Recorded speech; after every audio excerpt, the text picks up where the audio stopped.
Okay, our next candidate who's going to introduce himself is Paul Mourino. Good day, everyone. My name is Paul Mourino, and I'm running and interested in your support for Congress this coming year.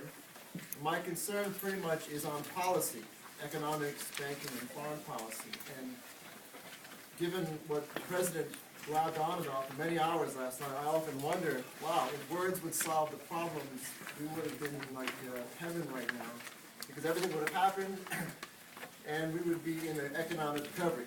Alas, words don't fix economic problems. Hard work is required, and knowledge on banking is the only thing that will start the recovery. So with the campaign I'm organizing, it's very simple. We have to be focused and principled in our fight, both on the knowledge of the Constitution and how that works. 2, banking policy and fighting through the Glass-Steagall Act. And 3, a commitment on very specific programs for economic development. So first, let's start with the top. The President. What is his problem? Well, he's impeachable. And my fear is that the presidential candidates on the Republican side who are challenging him don't realize that. And so they think that they can have an honest debate with a maniac, with someone who's an egomaniac, who's narcissistic and doesn't really care about anything but himself. Now, to deal with that, in our Constitution, you have what's called the 25th Amendment, which should have been used already to retire him peacefully, so that we can get on with the business of rebuilding the economy. Alas, our friends on the other side of the aisle, Hillary Clinton, Joe Biden, the Democratic leadership, refuse to push this through. Why? Well, I guess they're opportunists. I guess they like the idea of a 4-year ride for their own glory. That's a problem, because the American people are suffering greatly right now. All right, so what else? What else is the problem with Obama? How many impeachable offenses is it going to take to remove him? Whether it's the war in Libya, the assassination of American citizens not on American soil, the way NASA was defunded, it's a violation of the separation of powers, and the list goes on. So I propose that we organize our campaign to appeal to the American people and show them that we understand at least the principles of how the Constitution works, and we're going to communicate that to you, the voting population. And in a time of crisis, as in our history, we know of times when these things have been ignored. There were crises, but the presidents we had, whether Republican or Democrat, would explain to the American people what the situation was, whether that was Franklin Roosevelt or Abraham Lincoln. All right, enough said. The Glass-Steagall Act. There's a lot of brouhaha about banking and economy. Well, we have to cut to the chase. If the candidate you nominate is not going to push through the Glass-Steagall Act, I'm sorry, nothing good will happen. Most of you may know the law by function and not by name. It was formerly the separation of commercial banks from investment banks. And the wisdom was you'd have the basic finances of most people in the commercial system. And there were very specific rules by which how those monies could be invested or treated. More risky things that were speculative, drug money perhaps, those are all operations of investment banking, and the federal government will not protect them. Well, alas, what has happened? 10 years ago, the Glass-Steagall Act was destroyed. It was repealed with the Dodd-Frank bill, which Congressman Israel thinks is working just fine. So, alas, let's get this back right away and pin this on Steve Israel. If he changes his mind tomorrow and has an epiphany, well done. Our work will have been accomplished. However, I don't think he's going to do it. Why? Because he's been in there long enough to ignore these problems. I've been to his office, I've been to many offices in Congress to try to convince and organize them at the congressional level and the state level to follow through on these policies. And these people have not acted. So I'm now appealing to you, the voting population, or the people who are going to make the machine work, to fight on these principles and to choose me as the nominee, or if not to choose me, to choose someone who will articulate this to you clearly and not waste your time. Now, the dessert on the cake, the icing on the pudding. What do you want to build? Where do you want to go? Nuclear power. We have to choose very specific things to get our economy going in, and I'm afraid to say that solar power will not work. Okay, that's a very old technology. That's what plants use to produce food. Wind power. Let me give you an example. How did Christopher Columbus get here in 1492? Right? Okay, we can't run an economy on these things. They don't provide the means of sustenance for 7 billion people. So, what do we have here in the district, or right to the east, is the Wading River plant over in Shoreham. What should we do? Well, we're probably gonna have to demolish it to rebuild it. There's a few companies we can solicit to lead that charge, and they're building stuff in the middle of the country. The problem is, most of their business is in India. Why? Well, because we got, don't piss them away. We have problems in Washington where there are so many regulations and so on and so on. We're not building these things, ever. We have like 2 every couple of years, or 2 every 20 or 30 years. Not a very good idea. Now, what else? Transportation. Mag-levitated trains, which use, maybe some of you know, magnetism to levitate and propel. This is old hat for some people. We should build these. It should have been built 40 years ago, but we lost our way, perhaps during the Vietnam War. Paul, I think you could follow up with your final statement after correct that. One idea and I'll close. Go ahead. Transportation, very important, NWAPA, and then also water and power, NWAPA. Kennedy's plan to bring water down from Alaska to irrigate the Midwest. 3 simple legislative ideas. If Obama wants legislation on his desk, let's have John Boehner put it on his desk tomorrow. And I guarantee you Obama will melt down. Call his bluff.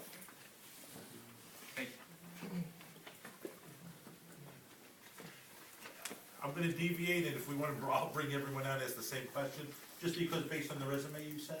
How long have you been a Republican? About a year. Okay. About a year. For 10 years, I've worked with Mr. LaRouche. I ran his presidential campaign in 2001. Now, for some people, there's a lot of scariness associated with him, but bear in mind this. He's a World War II veteran. Bear in mind this.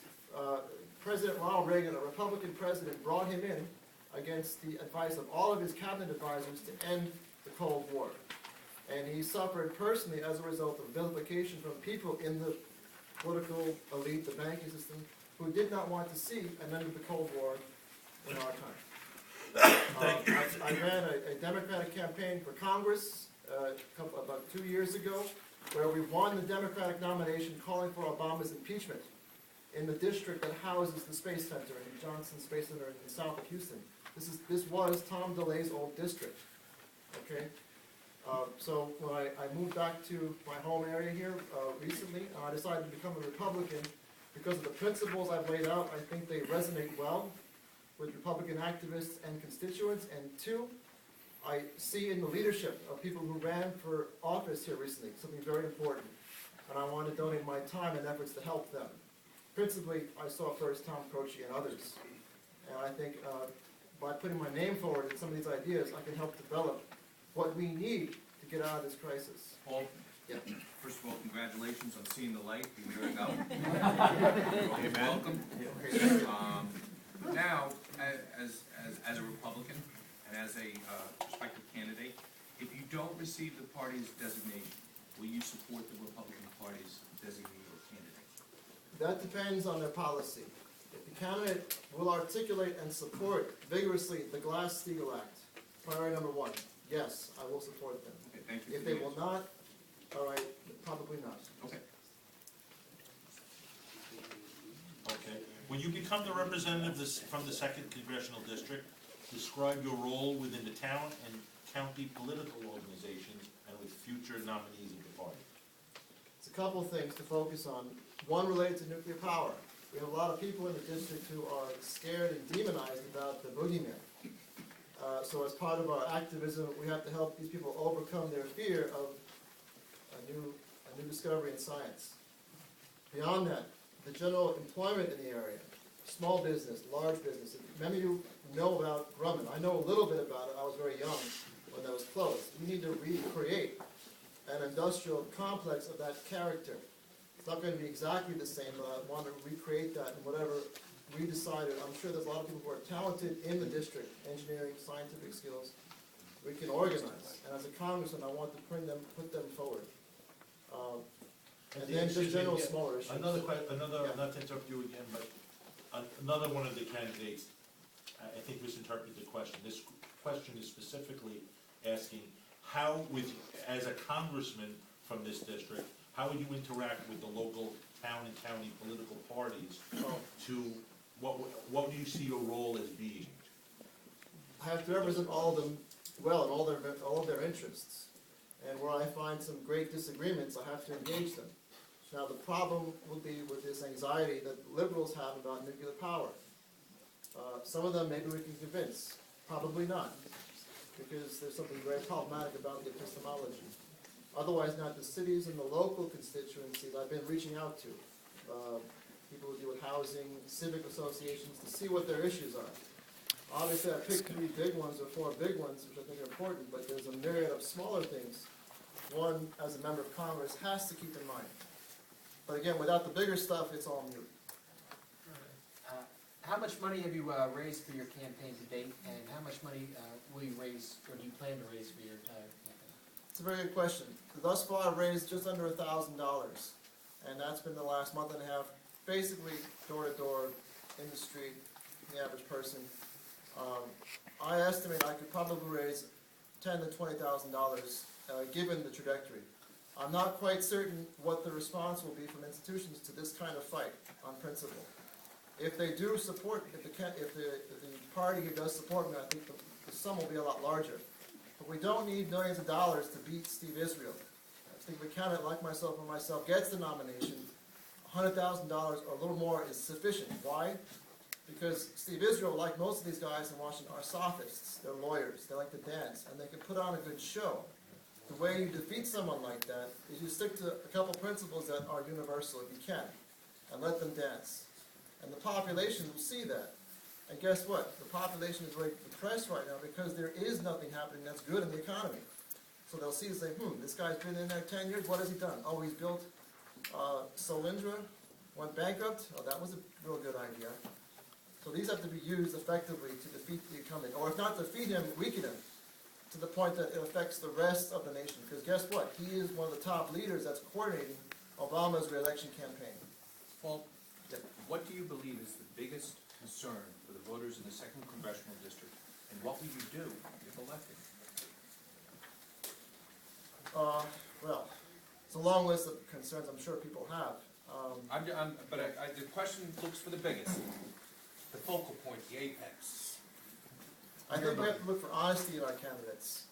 Whether we agree with all of what they say or not is irrelevant. We have a lot of people who pander to how you feel, and that's a dangerous phenomenon. It's called sophistry. For those of you who may be familiar with the term, this is what destroyed ancient Athens and every other great power or empire in the world. When you have people who will sell their soul to articulate a talking point. And at a certain point, the culture that believes in that, and then believes them when they change their mind, is in deep trouble. I have some experience with that, having worked in Washington for many years. There's sophistry on the left, there's sophistry on the right. And I can attack that aggressively, but really it comes down to the voting population. Happily, we're Americans. We don't tend to like baloney in the long term. Truth tends to win out. I'm just not sure when that time will come. Is there any issue in your past that we should know about now, or which will cause you or the party embarrassment? No, I don't think so. I mean, it depends. If you look at my resume and the resume of LaRouche, I worked with him. I supported what he was doing. I'm not working with him anymore, but I support some of his policies. There's been a lot of money spent to demonize his name, so that might cause some consternation. But I would ask those people to let historians of the future write that story. And meantime, let's focus on, breaking ground on some important projects. Okay. Paul, in 3 words, tell me why I should vote for you. Because I want to fight for the truth. And sometimes that's unpopular.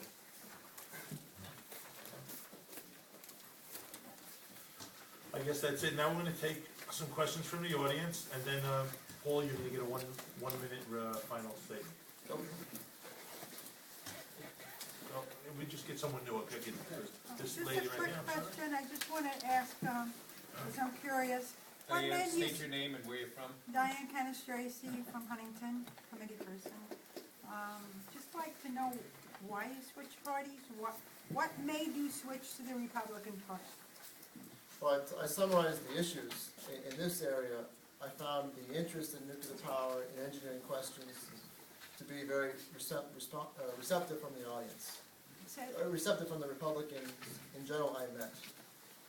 The issues of engineering, science, NASA, nuclear power, some of the folks I've met recently, they're very receptive to those ideas relative to what the Democratic Party supposedly represents.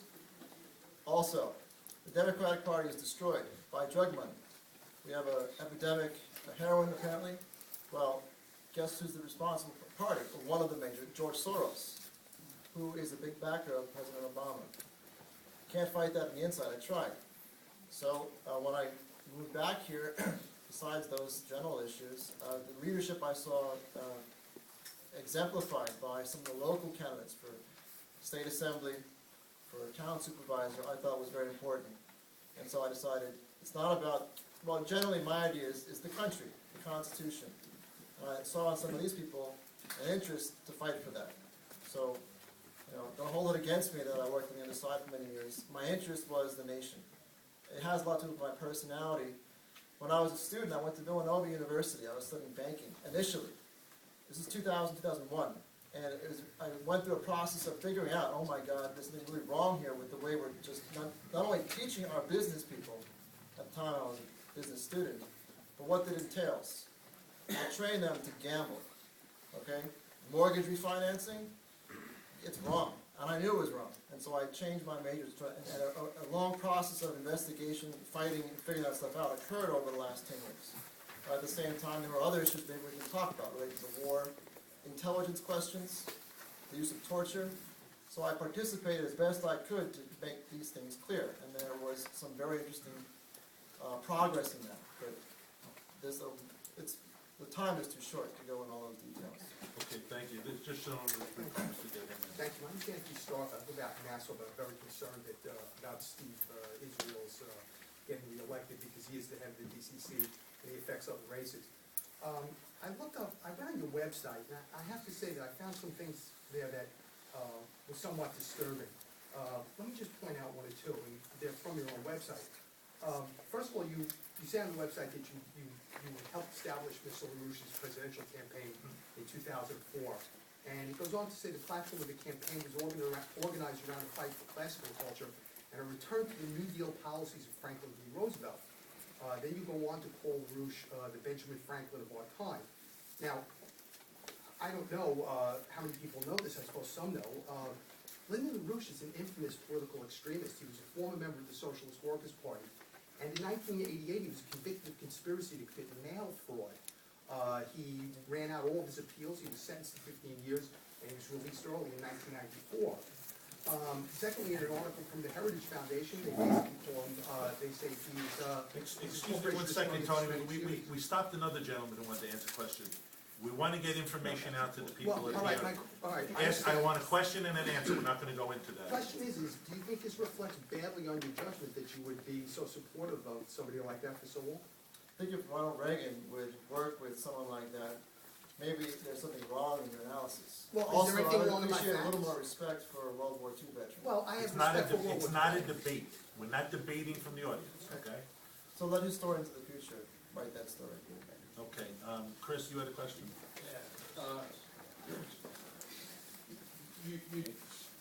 And you gotta take this, I'm a very passionate Republican conservative, and I believe Republican values and conservative values because I believe in them. I believe in limited government. And I keep hearing you say the reason you switched is because you found the audience liked it better. It sounds more for political expedience to me. And I just want to know, is it in your heart? I mean, Republican conservative values are in my heart. And I came to this committee 5 years ago, and you can ask anybody from Islip. I love this stuff. I love being a Republican. I love getting out there. I love spreading the Republican message of what we believe. And I just want to know, is it in your heart, or did you switch because of political expediency? Because it just sounds to me like you're doing it because the audience liked it. No, I'm doing it because there's a couple of key issues I can contribute to that no other candidate is talking about. I articulated a couple of them already. Another has to do with foreign policy matters. Why are a lot of our leaders knighted by the Commonwealth of Great Britain? What are we doing in these other countries? There's some treason involved in here, and some of it is corruptible. I'm interested in contributing to the process to give you at least an idea of how to figure these things out for yourself. Okay? And I'm interested in Lincoln. I know what he represented. There's a certain point where a patriot, what it means to be a patriot is beyond just party affiliation. There has to be a concern for the country. And if you look at our best presidents, look at Franklin Roosevelt, a great talker, but look who put his banking policy together. It was the previous administration's treasury people from Hoover. Why? They wanted to save the nation. Now my concern going forward is we have a lot of politicians who talk cheap, and I have a difficult time measuring how honest they are, how much they know. I've been in Washington, I've also been at the state level, in New York State Assembly, and in Texas, and other state assemblies trying to address the big issues. And I find that people just don't know. And the people who do know, they would be rhetoricians, people who speak, they rely on that to cheat people. Thank Paul, thank you. All right. One last question. Do you have anyone new that hasn't asked a question? This young lady in the back. Hi, Alexa, I'm a Huntington resident, I'm also a showroom business owner, okay? I manage, my mom and myself part-own and manage Showroom Plaza, okay? You reopening that nuclear plant is going to destroy that business, okay? I'm not gonna be able to get a renter in there. Why? I have three open stores right now. You'll reopen that, and the first thing people are gonna think is, what happens with this nuclear meltdown, and how do we get off this island? So, answer me that. You reopen it, how do we get off this island in the event of nuclear meltdown? Well, point taken. How do you get off an aircraft carrier in the event of a nuclear meltdown? There are very safe features we can employ to build these technologies. The thorium cycle is very safe. There is a lot of anxiety, fear, and propaganda that's associated with nuclear power. Why? Because at the top, we've chosen to shut down our industrial base over 40 years. Okay, that's why we're not building any plants. It's irrational. Now, the business concern you have is important. I don't just want to have, as a member of Congress, willy-nilly wipe out the local businesses that are there. This is going to be very difficult because you already have an existing plant, and now not a growing population exponentially, but people there, whereas 50 years ago, the population was a lot lower. So I would say, I hear your concern, but I think we can address it if we work on it together and get better knowledge on the science of how these things work. Because in our Navy and in our military, you have the skilled people. Some of them are coming home now. Maybe if we have a growing economy with these technologies being developed, they can have a decent employment perspective for a good future. Because you're not going to pay. How do we get off this island? You haven't told me. 40,000 I'm saying- people can't build this. Again, as Chairman Pansella has pointed out, we're not going to have a debate tonight. Thank you for your question. All right, we're gonna move to the 1 minute closing. Sure, yeah. In closing, all right, the government of the good. What does it mean to have good government? Is it possible? A lot of people are full of anxiety, they're freaked out about what's going on in the world, and their first inclination is to cut the budget. I understand why. But also we have people in government who don't understand the instrument by which they're in. And what I'm talking about generally is the philosophy of the libertarians. I understand where they're coming from. I know why they're saying what they're saying. But if your intention is to destroy that which you're in, philosophically you're going to have problems. So what I've done on my website, and I'm trying to do with the campaign and my organizing, is to highlight points in American history that you can use as reference points to see how these problems were solved before. Hamilton did this. We were bankrupt when we beat the British in 1791. And George Washington said, okay, Hamilton, we've won. We have a republic. Now, can you figure out how to design me a banking system for a republic? First time in history. Holy cow, it worked. There might be some things in that documentation worthy of our time, so that as we look at Goldman Sachs, these crazy banks, and figure out how to deal with them, there might be something there worth knowing. Or Lincoln, what he did with the greenback, the Transcontinental Railroad, JFK's moon program, space. Really, the orientation we have to have is towards colonizing the solar system. It's not going to happen tomorrow, next year, but we can lay the foundation. And here in this area, with the history of Drummond, there is a history of that. And I'm hoping that we can find those people before they're totally not with us anymore physically, and use their knowledge to pass it on to younger people who don't have any connection to this idea of the frontier. Okay, Paul, I appreciate your time, and thank you very much.